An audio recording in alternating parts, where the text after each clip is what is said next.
Let's be honest for a second. Every year, same cycle. You start January fired up, going to the gym every day, meal prep containers are stacked, journaling every morning, and you feel unstoppable. And then boom, Valentine's Day comes around and everything is gone. Nearly 80% of New Year's resolutions fail within a week. Let that sink in. And let's be honest, if resolutions actually worked, we wouldn't need to reinvent ourselves every time January 1st rolls around. But let me tell you, it is not a discipline problem. You're not lazy, you don't lack willpower, you're not bad at sticking with things. The real reason why resolutions fail is psychology. Change is always hard, even for the most motivated people. And with New Year's resolutions, we are asking our bodies to override habit, identity, environment, biology, and human motivation all at once, simply because the calendar flipped. But that's not how behavior change works. For those of you who are new here, hi, my name is Kayo. I'm a certified nutritionist and health coach, and in this video, I'm going to break down 5 evidence-backed truths that explain exactly why this cycle keeps failing and repeating.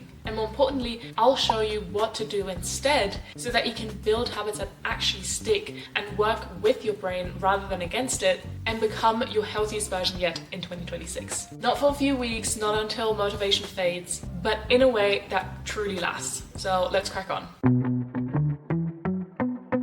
Truth number 1, your brain doesn't follow outcome goals, it follows identity. What I mean by that is saying I want to get fit sounds motivating, but neurologically it's just completely useless because those outcome goals are super vague. They don't tell your brain what to do today. So you end up relying on this motivation, but motivation is very unreliable by design. Behavioral scientists are very clear that habits only stick when they're tied to identity and not just wishes. Your brain is far more likely to act in alignment with who you believe you are than with what you hope will happen. So instead of saying, I want to get fit, you shift to, I'm becoming someone who trains 3 times a week. That sentence gives your brain a role to play and not just something you desire.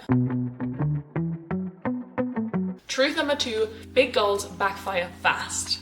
Going from 0 workouts to working out 7 times a week isn't just ambition, it's quite literally psychological overload. Research shows that small, specific behaviors way outperform any kind of drastic lifestyle changes that you throw out the window faster than you can say Happy New Year. Because here's the thing, big goals trigger fear, overwhelm, and resistance because they don't feel safe. So as a result, your brain pushes back. Whereas those small habits, they feel much more manageable. And once a behavior feels safe and manageable, it repeats because it's easy. And repetition builds consistency, and consistency builds momentum. And that's how change actually sticks.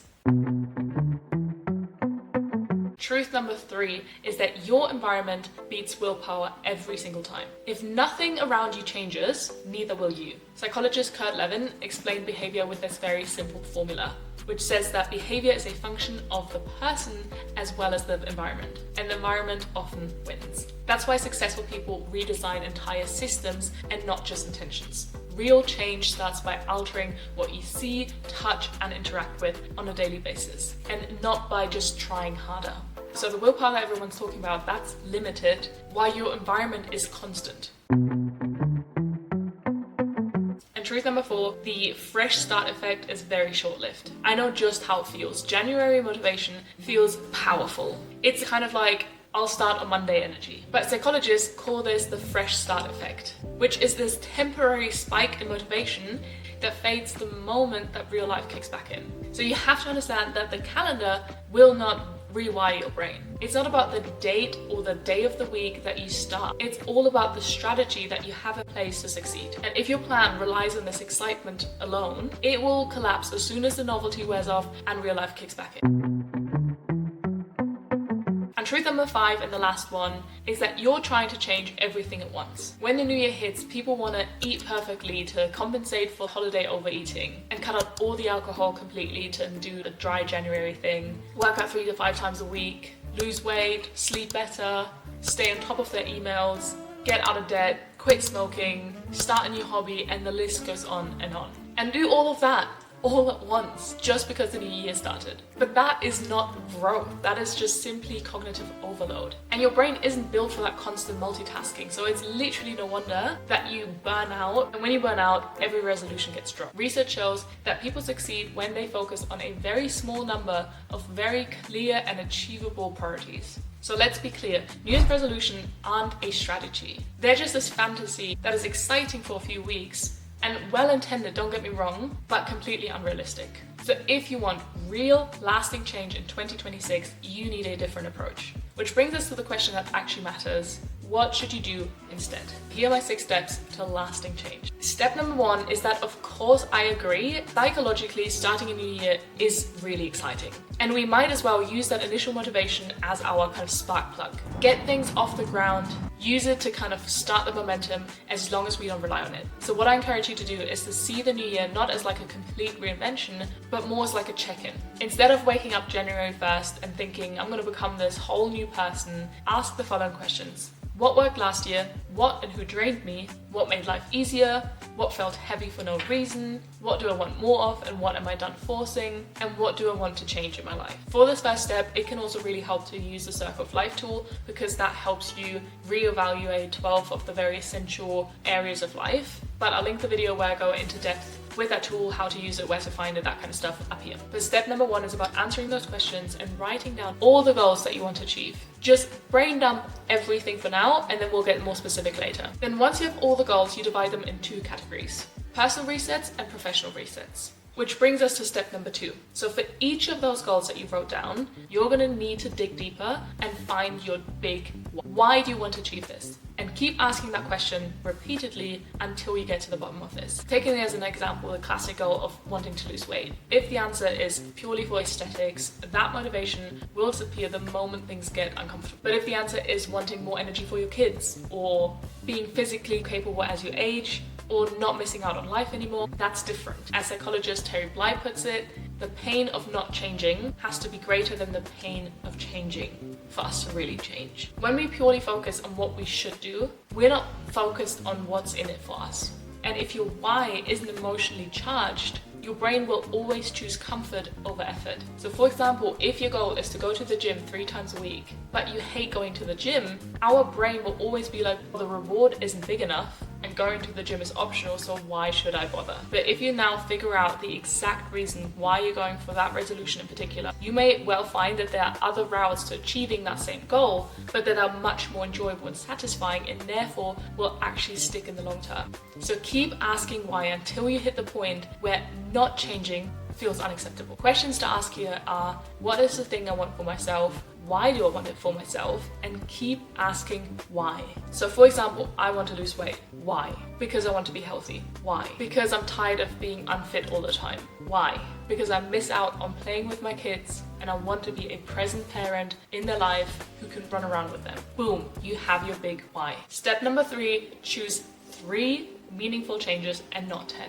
Okay, from that big list of personal and professional goals, each with their big why behind it, pick your top 3 and let the rest wait. This step is absolutely crucial so that you don't take on too much, as we discussed earlier. Avoid the burnout of too much change all at once because that will lead to failure. Your top 3 should be identified with the following questions. Which goal feels most important to you, most powerful and relatable? Which one ignites the most kind of actionable flame inside of you? And equally, in which of these goals do you see yourself to be ready for change? This question is super important because most people fail with their resolutions because they're not actually ready to change in that regard. According to the stages of change model, lasting change only happens in the action stage, not contemplation, not wishful thinking. So if you're not truly ready to act, don't choose it. So step number 4 is you have those 3 goals that you're ready to take action in with their big why behind them. Now we've got to formulate them very clearly